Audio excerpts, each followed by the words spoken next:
Shalom, peuple de Dieu, shalom à tout le monde, shalom, que Dieu vous bénisse, bénisse abondamment. Je suis dans la joie d'être encore parmi vous, sur vos télés, sur vos smartphones, sur vos tablettes et tous les moyens technologiques que vous pouvez utiliser pour nous suivre.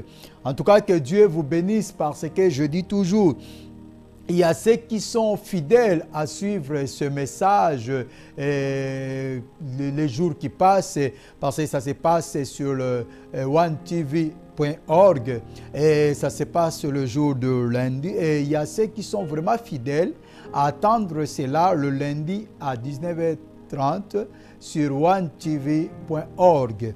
Donc le site... il y a tant de canaux qui sont là, les routeurs, ainsi de suite. Mais il y a vraiment ceux qui sont fidèles à suivre ces temps que nous partageons ensemble, ce petit temps, que je voulais vraiment vous remercier et de vous dire vraiment, soutenez ces chaînes de télévision qui est 100% chrétienne. Il y a tous les coordonnées. Vous pouvez les soutenir pour que ces messages, tout ce que nous faisons à travers ces chaînes puisse aller de l'avant. Il y a beaucoup de prédicateurs qui passent, il y a beaucoup d'adorateurs, de chanteurs en Christ. Donc c'est 100% chrétien. Soutenez cela et Dieu sera reconnaissant. Et pour ceux qui sont fidèles à suivre le temps que nous partageons une vie nouvelle, que Dieu vous bénisse encore abondamment parce que c'est encourageant de voir quand même qu'il y a quelques personnes qui suivent le temps que nous partageons. C'est vraiment encourageant. Et chaque fois que vous le faites, que Dieu se souvienne de vous. C'est pour cela que je demande toujours d'être concentré quand vous suivez le message parce que c'est un temps continu, c'est un message continu. Donc quand on donne le sous-thème, comme maintenant nous parlons de l'Esprit du Seigneur est sur moi, cela veut dire pour bien comprendre, pour bien se mettre vraiment dans cette bénédiction, commencez au premier épisode. Donc l'épisode, le mot épisode, c'est juste pour le temps, le bref temps que nous avons. C'est pour cela que nous puissions que le faire par rapport au temps. Donc le petit 25-26 minutes que nous avons, ça, on peut faire que par rapport à ça. Et pour différencier le message, c'est là que nous mettons épisode 1, épisode 2, ainsi de suite. Vous le savez bien comme moi. Donc, pour bien comprendre, c'est mieux de suivre le premier épisode jusqu'à là où nous sommes. Parce que c'est un message continu, guidé par le Saint-Esprit comme il nous guide, il nous amène de partout, il nous amène de tout. Ce qui est important, que par tous les moyens que le Saint-Esprit nous amène, il y a toujours l'équilibre, afin que le message soit transmis. Que le Seigneur vous bénisse vraiment. Pour ne pas prendre encore beaucoup de temps à cette introduction, nous parlons de l'Esprit du Seigneur est sur moi. Donc, le temps que nous partageons, ça s'appelle Vie Nouvelle. Et nous avons donc thème principal ou l'émission principale, c'est ça, Vie Nouvelle. Et nous avons le sous-thème que nous cherchons toujours, nous mettons toujours pour aller en avant comme le Saint-Esprit nous amène. Et le sous-thème que nous parlons maintenant, c'est l'Esprit du Seigneur est sur moi. Et ce sous-thème est tiré dans le livre de Luc, chapitre 4. On a déjà parlé de tant de choses. On a pris le chapitre 3 pour bien comprendre et bien expliquer. Et maintenant, nous sommes au chapitre 4. Donc, Luc 4. Luc chapitre 4. Et le verset, aujourd'hui, nous allons lire le verset 18. Donc, on commence maintenant le message du Seigneur. Parce qu'on avait expliqué un peu tout ce qui s'est passé jusqu'à arriver là. On lui a remis le livre du prophète Esaïe. Il ouvrit le livre, là c'est 17, et trouva le passage où il était écrit. Maintenant, nous allons attaquer le passage 18. Donc, le verset 18, là où la Bible dit, Luc 4, 18, il ouvrit le livre d'Esaïe et il lit le passage qui a été écrit, 18. L'Esprit du Seigneur est sur moi, parce qu'il m'a oint pour guérir ceux qui ont le cœur brisé, pour annoncer la bonne nouvelle aux pauvres. Il m'a envoyé pour proclamer aux captifs la délivrance et aux aveugles le recouvrement de la vie, pour renvoyer libres les opprimés. Donc, 18. Luc 14, 18. À ce verset, Christ a parlé de sa mission. Ici, Jésus est en train de parler de sa mission. Que Ésaïe avait prophétisé, que beaucoup de prophètes ont prophétisé. Donc, jusqu'au dernier prophète, quand nous lisons la Bible, il parlait que de Jésus. Quand nous lisons tous les livres des prophètes, Amos, Abias, Daniel, donc il parlait que de Jésus. Il parlait que de l'arrivée de Jésus.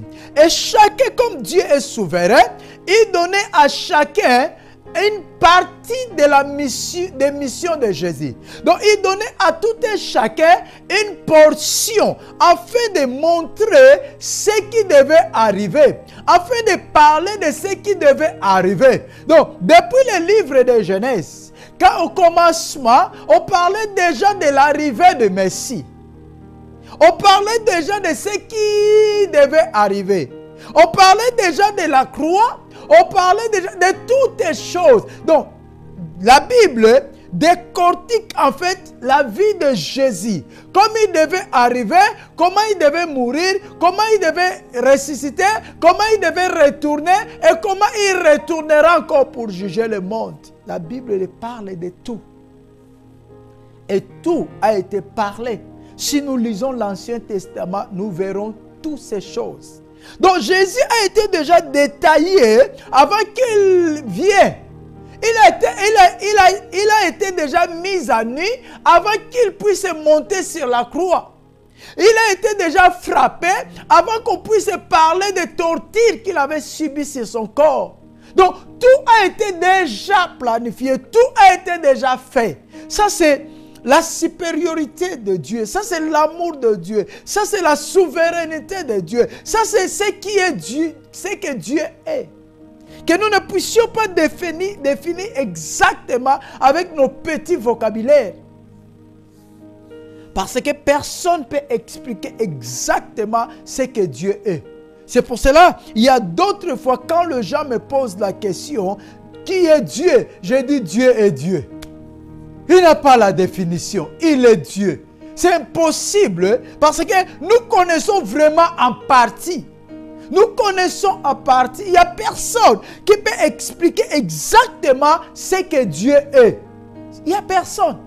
Tout ce que nous expliquons, tout ce que nous parlons, nous connaissons en partie. Car Dieu est dans les profondeurs, là où l'homme ne peut pas entrer. Dieu existe dans les profondeurs, là où l'homme ne peut pas arriver. Dieu existe dans les profondeurs, là où l'homme ne peut pas réfléchir. Là où l'homme, ne peut pas imaginer. Là où l'homme ne peut pas penser. Dieu existe.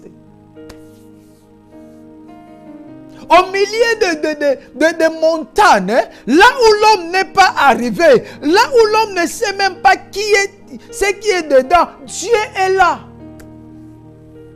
Donc on ne peut pas le définir exactement.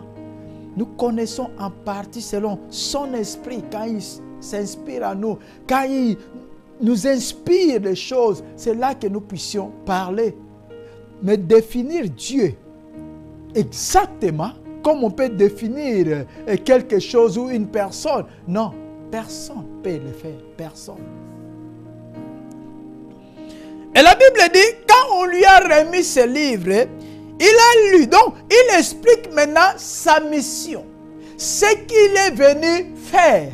Nous savons bien que l'homme, depuis le jardin d'Éden, l'homme vivait dans l'esclavagisme. Cet esclavagisme, c'est l'esclavagisme de péché. Donc on est déjà avec ce péché qu'on appelle le péché d'Adam et Ève. Donc le péché du commencement, le péché des premiers hommes sur la terre. Et nous naissons avec ça. Donc l'homme était déjà livré dans le malheur. L'homme était déjà maudit. Car si nous lisons le livre de Genèse, quand Adam et Ève ont mangé du fruit, Dieu n'avait pas maudit l'homme. il avait maudit la terre et le serpent. Mais quand Caïn a tué, c'est là que la malédiction de Dieu est posée sur l'homme. C'est là que Dieu a maudit l'homme. Tu seras maudit. Je peux le chercher. Parce que peut-être il y a quelqu'un qui peut penser que je suis en train d'inventer les choses.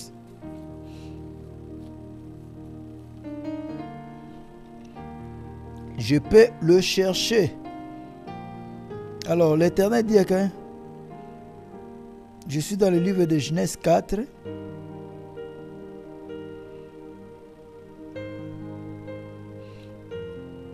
Alors, Genèse chapitre 4, je lis le verset 10. Alors Dieu dit, qu'as-tu fait? La voix du sang de ton frère crie du sol jusqu'à moi. 11. Maintenant, Dieu parle maintenant à Caïn. Maintenant tu seras maudit, loin du sol qui a ouvert sa bouche pour recevoir de ta main le sang de ton frère. Quand tu cultiveras le sol, il ne te donnera plus sa richesse.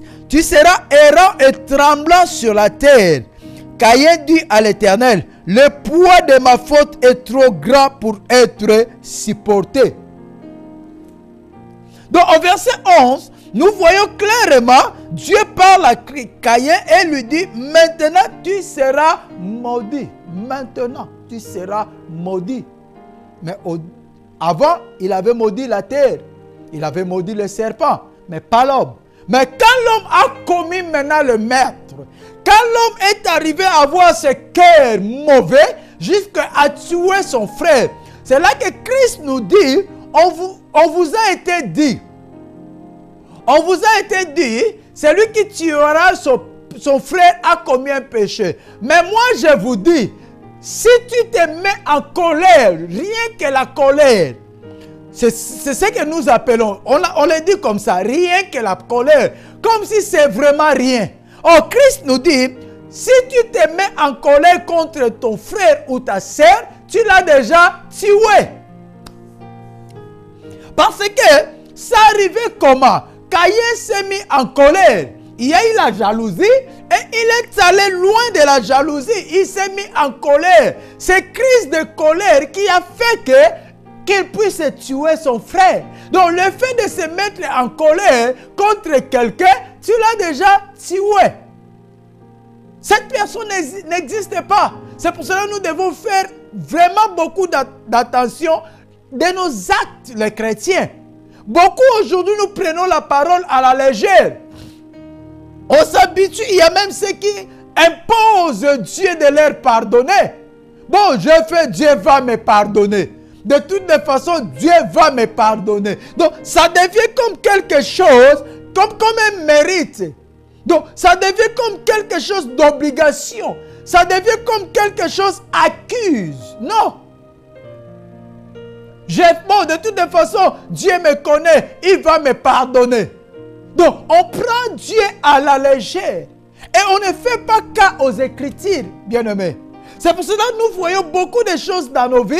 Nous voyons que le diable, mais il y a tant de choses qui se passent dans nos vies. C'est Dieu qui est l'auteur de ça. Parce que nous sommes des désobéissants.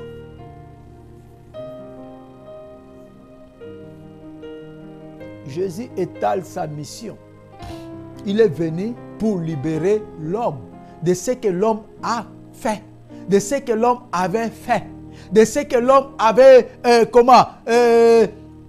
semé. Parce que la Bible dit, ce que l'homme aura semé, il le moissonnera.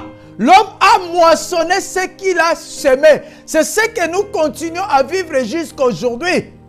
Les gens sont prêts à faire tout, mais ils ne sont pas prêts pour moissonner ce qu'ils avaient fait. Donc, une chose à savoir, tout ce que tu fais, c'est ce que tu vas moissonner. C'est ce que j'ai dit. Tu n'es pas obligé de s'aimer tout. Non.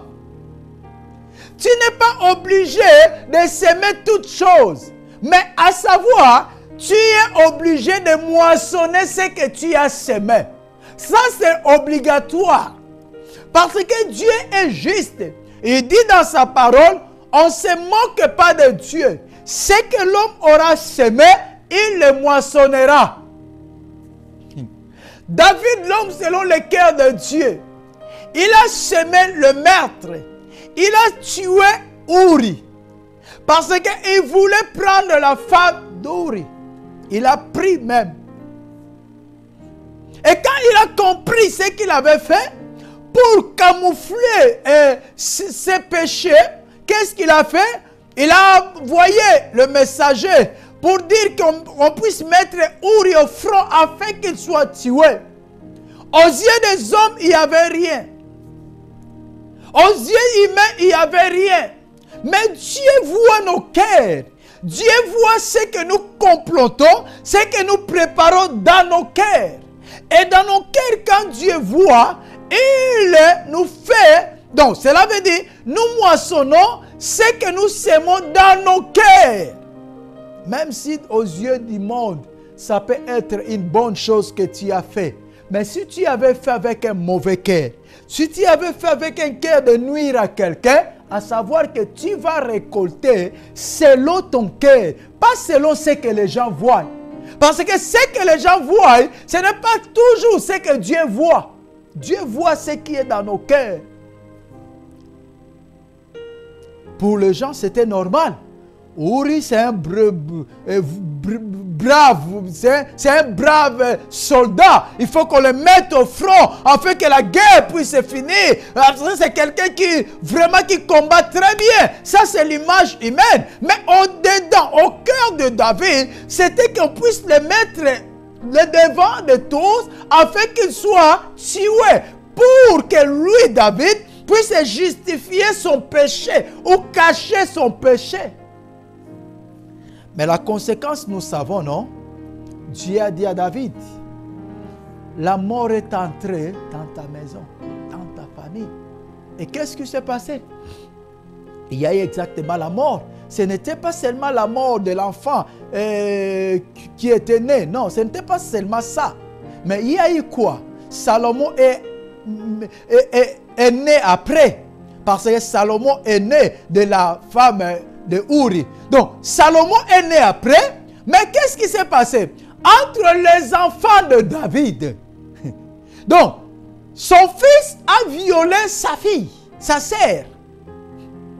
Donc, entre les enfants et le frère de la sœur qui était violée a tué le fils qui avait violé sa sœur.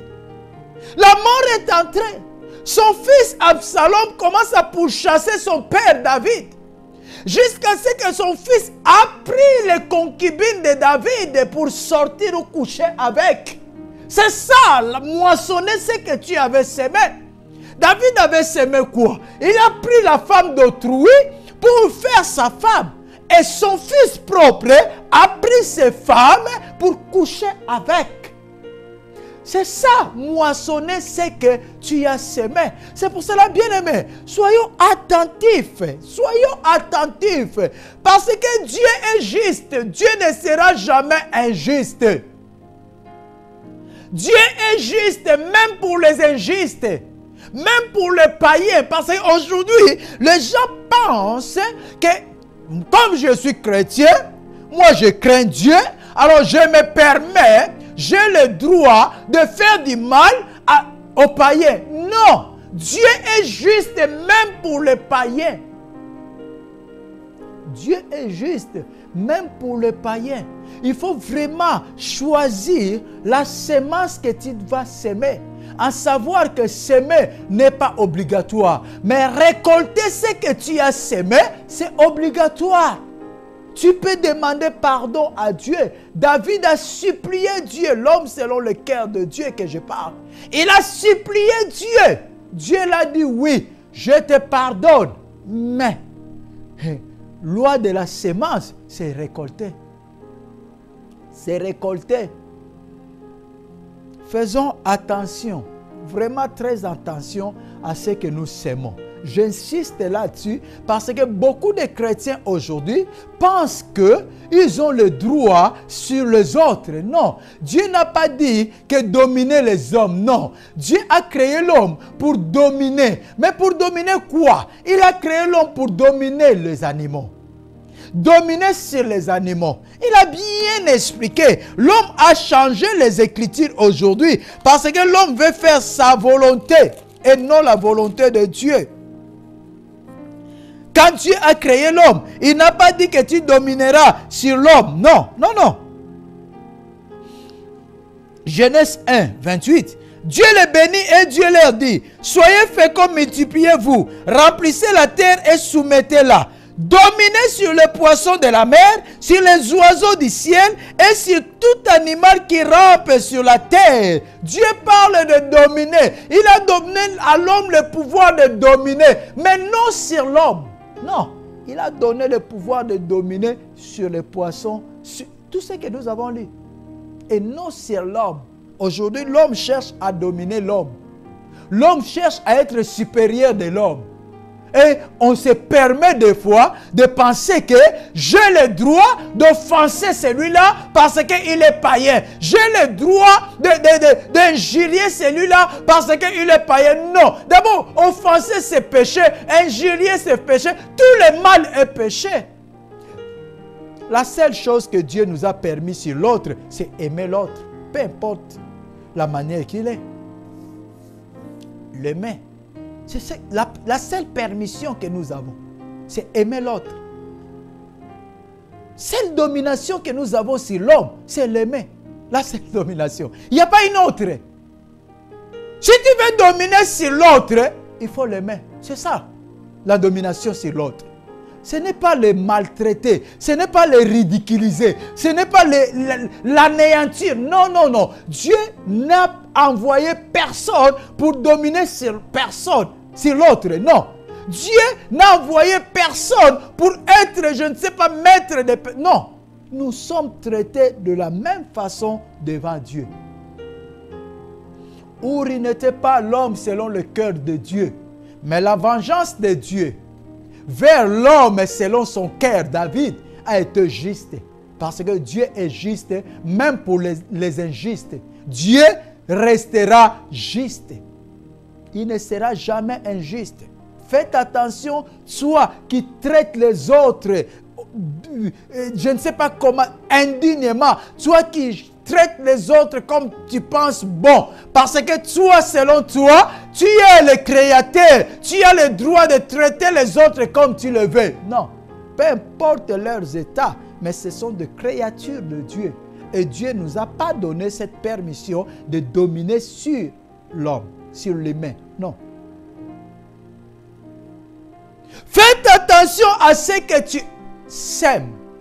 Ce que tu sèmes, s'aimer n'est pas obligatoire. Tu n'es pas obligé de s'aimer le mal. Tu n'es pas obligé de s'aimer je ne sais pas quoi. Mais tu es obligé de récolter ta semence. Si tu sèmes le bien, tu es obligé de récolter le bien. C'est la loi, c'est le principe. Et personne ne peut changer cela. On ne se moque pas de Dieu. Ce que l'homme aura semé, il le moissonnera. Jésus parle de sa mission. L'Esprit du Seigneur est sur moi parce qu'il m'a oint. Il m'a donné, il m'a consacré. Il m'a oint. Il m'a donné cette onction. Il m'a donné cette capacité. Donc il m'a chargé de cette mission et il m'a donné les atouts nécessaires pour bien le faire. C'est là qu'il parle, l'Esprit du Seigneur est sur moi parce qu'il m'a oint. Il m'a donné l'ordonnance pour faire cette mission. Il m'a donné le papier de mission pour établir cette mission. Donc il a eu le pouvoir de faire cette mission parce qu'il était consacré à cela. Dieu l'a disposé pour faire cette mission. Et la mission, c'était quoi? C'est là où on a dit, il y a beaucoup de points. Il m'a, parce qu'il m'a oint pour guérir ceux qui ont le cœur brisé. Premier point, on va commencer par là. Pour guérir ceux qui ont le cœur brisé. La prochaine fois, nous allons commencer par là. Pour guérir, nous allons directement lire ça. Pour guérir ceux qui ont le cœur brisé. Il m'a envoyé pour faire, pour rétablir l'homme à son état de commencement de la création. Que Dieu vous bénisse. Je ne vais pas m'abuser du temps. Nous allons commencer la prochaine opportunité ou la prochaine émission que Dieu va nous accorder par sa grâce. Que le Seigneur vous bénisse. Restez toujours branchés et n'oubliez pas de soutenir l'œuvre chaîne par laquelle nous passons nos émissions. Que Dieu vous bénisse. Les chaînes, c'est www, le site c'est www.one-tv.org. Que Dieu vous bénisse. À la prochaine opportunité.